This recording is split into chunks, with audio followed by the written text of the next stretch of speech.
जब जब पृथ्वी पर असंतुलन पैदा होता है तब तब भगवान विष्णु किसी न किसी अवतार में आकर संतुलन स्थापित करते हैं।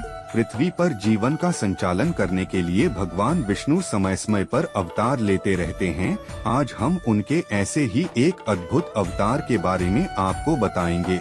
वामन अवतार भगवान विष्णु के 10 अवतारों में से 5वें अवतार है, जिसमें वह बौने ब्राह्मण का रूप बनाकर राजा बलि से देवताओं की रक्षा करते हैं। भगवान विष्णु के चौथे अवतार नरसिंह ने जब हिरण्यकश्यप नामक असुर का वध किया, उसके बाद हिरण्यकश्यप का पुत्र प्रहलाद के पुत्र विरोचन से एक सुर का जन्म हुआ, जिसका नाम बलि रखा गया।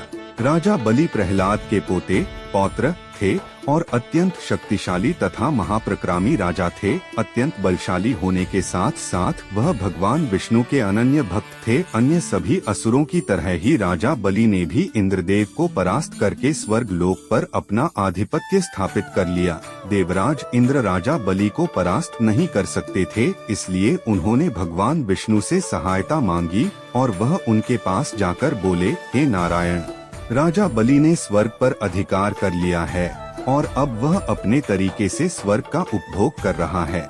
यदि स्वर्ग के अधिकारों का गलत तरीके से उपयोग किया जाएगा तो उससे अन्य सभी देवतागण अपना कर्तव्य नहीं निभा पाएंगे, जिस कारण पृथ्वी पर जीवन प्रभावित हो सकता है।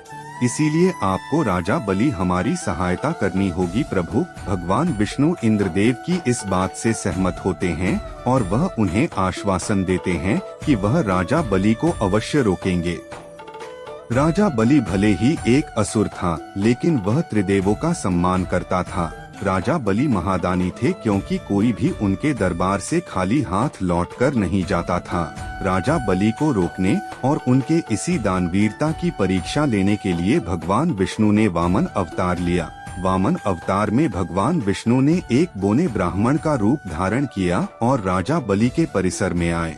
ब्राह्मणों को देखकर राजा बलि ने उनको प्रणाम किया और पूछा, हे ब्राह्मण, आपको क्या चाहिए? तब वामन अवतार स्वरूप में भगवान विष्णु ने राजा बलि से कहा, हे राजन, मैंने सुना है कि आप बहुत बड़े दानी हैं और किसी भी याचक को आप खाली हाथ जाने नहीं देते, इसलिए मैं भी आपसे कुछ मांगने के लिए आया हूँ।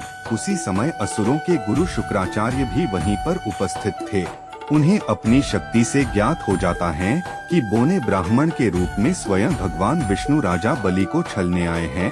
शुक्राचार्य ने राजा बलि को सूचित करते हुए कहा कि वह इस ब्राह्मण को कुछ भी दान न करें, लेकिन राजा बलि कहते हैं कि वह अपना प्रण नहीं छोड़ सकते। इसलिए राजा बलि बौने ब्राह्मण को कहते हैं कि हे ब्राह्मण, बताइए आप क्या मांगने आए हैं, मैं आपको अवश्य दूंगा। तब भगवान विष्णु राजा बलि से केवल 3 पग भूमि मांगते हैं। राजा बलि उनकी इस मांग से आश्चर्य में पड़ जाते हैं, लेकिन वह उन्हें 3 पग पैर भूमि देने का वचन दे देते हैं। जैसे ही राजा बलि ने ब्राह्मण को 3 पग भूमि दान देने का वचन दिया, वैसे ही भगवान विष्णु ने अपना आकार बढ़ाना शुरू कर दिया।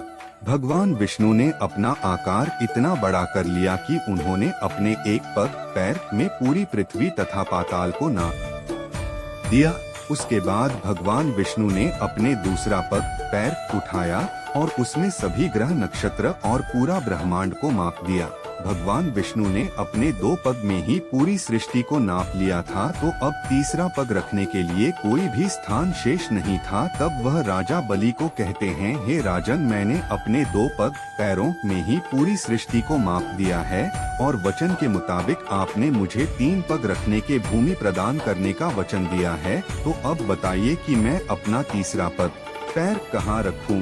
कुछ देर विचार करने के बाद राजा बलि ने कहा, हे ब्राह्मण, अपना तीसरा पग पैर मेरे सर के ऊपर रखिए, क्योंकि मेरे शरीर पर अभी भी मेरा अधिकार है।